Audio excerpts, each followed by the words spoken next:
What's up, Matty Simpson here, and today I've got 3 rules for you to live by. Rule number 1, be realistic. It's as simple as that. When I was first learning how to play the guitar, I started playing guitar my senior year of high school. And of course I sat in my room and I listened to all these awesome songs that I wanted to learn, and they had all these cool licks and riffs in them, and I was like, I'm gonna learn every one of them. And so I would sit and get really frustrated that I couldn't play them as cool as they sounded. And it's because I didn't learn how to do the basics first. I had this huge goal that I wanted to meet, but I had no idea how to get to it. So I had to come up with a realistic way to get to that goal of playing all the cool licks that I wanted to play. And that meant I had to start with the boring things like this scale.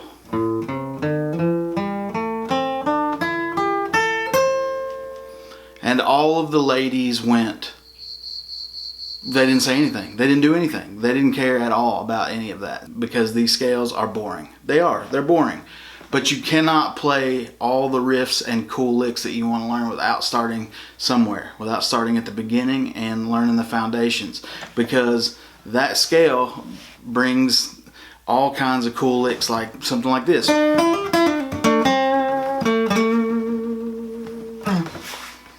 You can't play all those bluesy licks without learning the basic, boring blues scale. Too often we set unrealistic goals.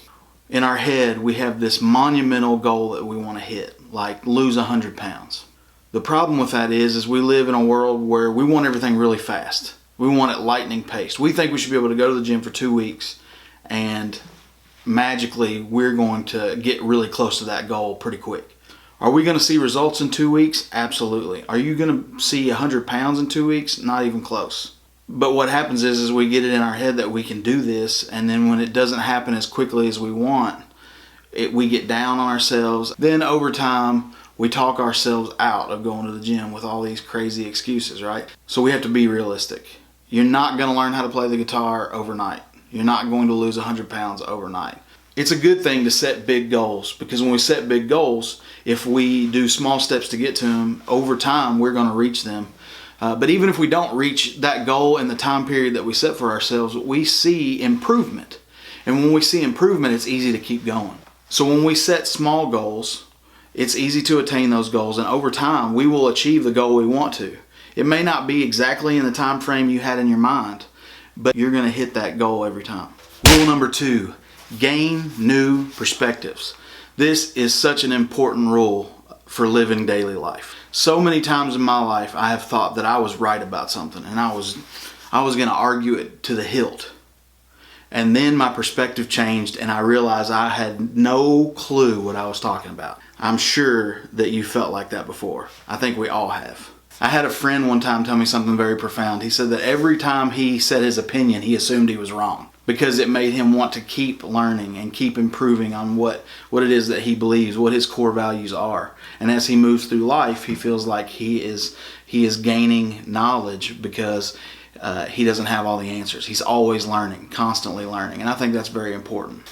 In case you didn't know this, I'm a huge redneck. I grew up in rural Kentucky, so of course I'm going to use a Smokey and the Bandit quote in this video. Why wouldn't I do that? So in the movie, the bandit tells Sally Field, he says, when you tell somebody something, it depends on what part of the country you're standing in as to just how dumb you are. You know, that's a pretty profound statement, actually. It's easy to be right all the time when you're in the culture you grew up in, because most of the people you live around have the same ideals and the same values you do, and so it's easy to live in a world where the perspective is the same. We all kind of have the same similar perspectives. But even going 10 miles down the road, your whole culture and your whole perspective can change because of the people that you meet. And sometimes you learn that your worldviews are not always correct. And that's okay. That's why we want to learn. That's how we grow. That's how we gain knowledge. So if you're spending most of your time with the same people every day in the same areas every day, it's always important to gain new perspectives, meet new people. We live in a world where you can literally get on the internet and talk to anybody from any culture, any dialect. This is a great opportunity for us to gain new perspectives. Recently we had a missionary visit our church, and he was a missionary from China. And when we took him out to eat, he made a comment to the waitress who was in her 50s and in really good shape, really fit. And he just said to her, he said, "You look really good for your age, really fit." We all got a huge kick out of it, but she didn't find it so funny because, as we know, in the United States, a lot of people get offended when you mention their age. So when we told him about what had happened and why that exchange was so awkward, he was really taken aback because he spent the last 10 years in China. And in China, that would have been a huge compliment because they honor older people and because of what they've done in their lives and been able to do, and they find honor when you compliment them about their age and how good they look and how strong they look. So to him, he thought he was giving her the ultimate compliment. To her, because of where she was in the world and the way that our world works in the United States, she took it offensively. It just showed me again how important perspective is and how sometimes we can be completely wrong and completely right at the same time. So rule number 2, gain new perspectives because we're not always right, we're not always wrong. And if we know other people's cultures and understand where they come from a little bit, we can make some of those experiences less awkward. And rule number 3, which is definitely the most important rule for living, in my opinion, is to love hard. I think Dorothy Day said it best. She said, "Love is a harsh and dreadful thing to ask of us, but it is the only answer." In this world we live in today, we have so many people that wake up in the morning and they cannot wait to get online and just try to be right and want to start fights over what they believe to be right or wrong, when really we should be waking up in the morning and asking ourselves, how can we love people today? Because ultimately, it's the only thing that is going to change anything in the world we live in. It's the only thing that is going to tackle global issues. And you can disagree with me all you want, but when you boil it down, love is the only answer. And the reason I say to love hard is because love is hard. Every day you have to wake up and choose love. You have to choose to love difficult people. You have to choose how you're going to navigate difficult situations. You have to ask yourselves every day when those decisions come, what is the most loving way that I can handle this? Every time you get online and you're scrolling through Facebook or Twitter and you see something that just cuts you to the core and makes you passionate or upset or whatever, you have to ask yourself, what's the most loving way for me to respond to this? And believe it or not, folks, sometimes the most loving way you can respond is to just scroll on past it and not give it another thought. Because sometimes it's only going to lead to more negativity and more problems in your day. Sometimes you just got to choose to move on from it. But at the end of the day, you have to figure out what the most loving response to people is. And if that means that you have to talk to them and give them hard answers, sometimes you have to show them tough love, then that's okay too.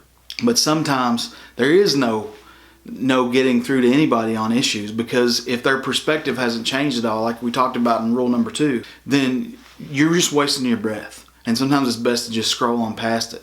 Sometimes it's best to just walk on by and not insert yourself into that. But sometimes people just need a hug. Sometimes people just need for you to say hello, because we don't know what's going on in their everyday lives. We don't know what they deal with behind closed doors. We just see everything from the outside and we make judgments on those things every day, but we don't know what's going on deep within people. And we don't sometimes understand the best way to handle decisions because we have no context to what has been going on. So when we insert our beliefs or what we think is right into a situation when we don't know anything about it, sometimes we're only hurting the situation. Even though we might be right in the end, it might have been the wrong time for us to address a situation because we've had no context to it and we haven't been invited into it. Sometimes it's best to just move along. So I guess what I'm saying is, at the end of the day, all of these rules boil down to one thing. We have to love hard.